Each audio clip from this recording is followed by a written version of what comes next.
Hi, my name is Dennis Feidner with CFO On The Go, Sage Partner. We handle both what was known as Timberline and Master Builder, now as Sage 300 and Sage 100. So sometimes I get confused, so we'll see if I can keep them straight today. So this is Sage 300. It's the old Timberline, been changed. This is I say the latest version. It is today. The new version is scheduled to be out within the next week or so. It'll be do a lot of the similar things, but it does add a lot more subcontract and second tier insurance tracking and a few other things. So typically this would be the page that your project manager would have. So this would be only his jobs that he's assigned to, but as he goes through here, he can look at different jobs. This is, Northwest Food House. This is a Clackamas office park, but he would go through here. Anything that's in blue has a drill down. So if I want to take a look at my change order request log, I double click that. It's going to open up a sub report to list out all of the change requests and the statuses of those requests. So I'll close that. If I want to look at my correspondence log, so all the correspondence has gone out, whether it's been closed or is still open,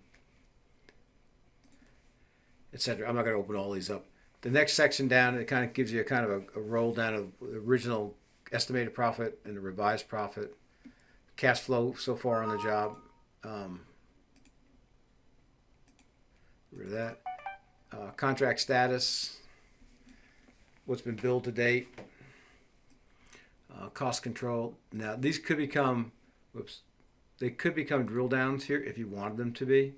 Typically, we would just add that report that you want to the top up here. These are not drilled down, but all of this up here is. If I want to see the contacts on the job, that's what I do. So that's what a project manager would start his day out with. That would be his screen. If I work in the office, and we'll just put myself in accounts payable for right now. If I'm in accounts payable, then my desktop would look something like this. These are all of the tasks that I kind of do. I enter invoices, I select them for payment, I print checks or enter a manual check. I edit invoices, void payments, what have you. Set up a vendor. So all of this is kind of what they would have on their desktop. And these are the typical reports that they would run. So we have those on their desktop as well. But if I'm a project manager and I see my information, I can come in here. And again, all of these are customizable. And I'll show you an example in a second, how much more detail you can have here. But if I want to see the project overview, the job overview, and I'll just open this up in a second here.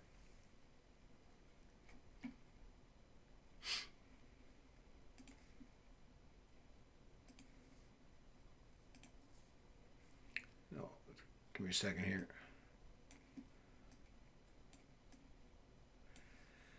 So if I want to look at the back on that Clackamas job, if I double click this, then here is all of the cost codes or items, depends on what you call them, work breakdown structures, and my cost to date. And I can click on that and see what makes up that cost to date as well. So I'll close, I'll go back. Hang on. Oops. And if I come over here and I want to see, let's scroll across a little bit. Here's all the drawings for the job. I can click on that. Whoops. A little heavy with the finger there. There actually are none on that job. So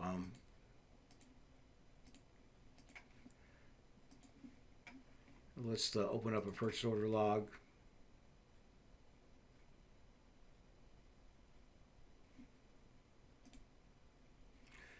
And I just double click that job. These are all the purchase orders on that job. So a lot of things you can drill back to as you go through here. If I'm an accounts payable clerk, I may have some other things that I do that I'll have over here. But if I go in here and let me go down to project management and inquiries. And so if I go into like change request, these are all of the inquiries that we have. So there's a half a dozen there. I only put one or two. If I want to look at purchase orders, there's a lot of different ways to look at purchase orders. Subcontracts. All of these are inquiries like liens, bonding, schedule. All of these now can be copied if I just right click and say add that to my task, it would add it to that menu that I've been looking at. So definitely easily to modify, very customizable for each individual that actually is working. And so they have exactly what they want on their desktop. And then I can actually, I don't have it on this computer. I guess I forgot to set it up, but if I have an Excel spreadsheet that I always use or something like that, or I use ACT or Sage CRM or something else for customer management, I can actually have that application here and launch that application from the same thing. So I can launch, I just basically spend my entire day right within this menu.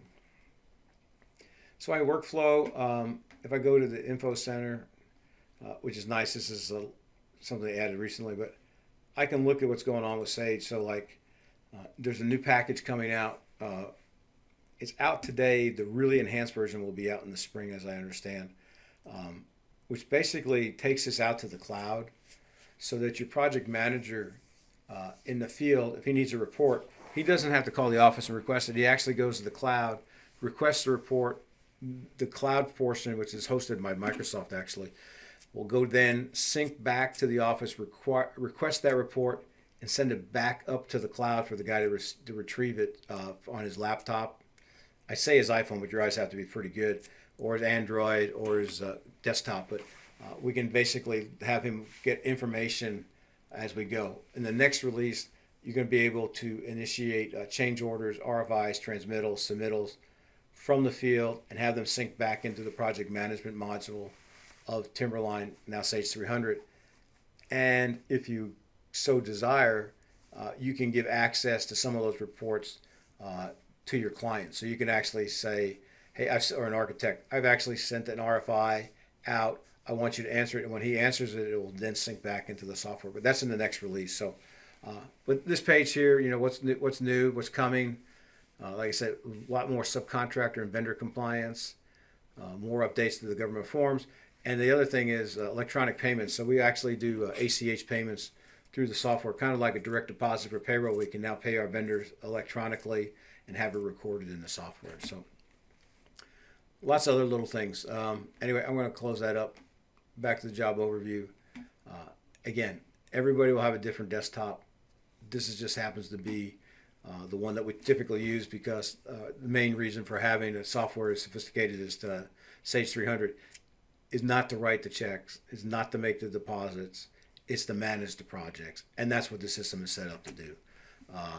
With the ability to do purchase orders, subcontracts, managing subcontractors, liens and releases, their insurance, schedule, all of that is all part of the project management, meeting minutes. I just can go on and on, but that's where you add value. Writing the checks, sending out the bill, hell, you could do that on a piece of paper. But what we add is the ability to share information along with everybody else in the company. And as I say that, I don't want you to think that everybody sees everything. It all can be secured through passwords, and so that I may let you see these first two, but I won't let you see these last two. But each report can then be secured to individual user IDs. Anyway, that's a quick look at Sage 300. There are some components that you really need to look at. I'm not the one to demo them. I have consultants that are a lot better at it than I am, and that's My Assistant. Great third-party add-on. Let's think of an example. You have a project going on. You have a cost code, and the budget's, I don't know, let's pick a number, $10,000. But you want to be notified anytime that you're within 80% of that budget. We set up a My Assistant rule or condition. I call them rules, they're actually conditions. And it says, hey, anytime a cost code gets within 80% of the budget, I want you to send me an email, and I want a copy of the cost report attached. Anytime a subcontractor's insurance is about to expire within 60 days, send him an email. When it's within 15 days, I want you to send him an email and me an email and the project manager an email that he's going to be banned from the job unless he takes care of it. So you can set all the conditions you want. If you want to be alerted, I love this one. If you have a lot of employees, of their anniversary date or their birthday, so that you don't have to kind of look them up. You'll be sent an email saying, hey, tomorrow is Dennis's birthday. You know, I probably need to call him. Accounts payable invoices. I have one owner really liked one. Anytime a purchase order or subcontract was written for more than, I think it was $15,000, he got an email saying, hey, Amy just created a purchase order for $15,000 to XYZ company for job 42. He wanted to know that. And so what we do is we just send him a report at the end of the day telling him how many times that happened. Another owner wanted to know when the bank balance got below X or above Y. Anyway, I sent you a list of all of the conditions that already exist, and then you can make up and write as many as your own as you want, but it comes with a couple hundred predefined list. And if you're in property management, who's coming up for rent, who's behind on their rent, and that kind of thing. So anyway, hey, I appreciate your time. It's just meant to be an overview, obviously not a demo to hear, just an overview of what it looks like, kind of how you interact with it. Give us a call. We're easy to find at 800-659-5851. So 800-659-5851. And then if it makes sense and you want to take a deeper dive into this, call us. We'll get you on the schedule, and then we'll bring out one of our consultants. I'm trying to think. Most of our consultants are at least 15 years with the product, so very experienced. Should be able to answer any questions that you can throw at them. Anyway, thank you for listening.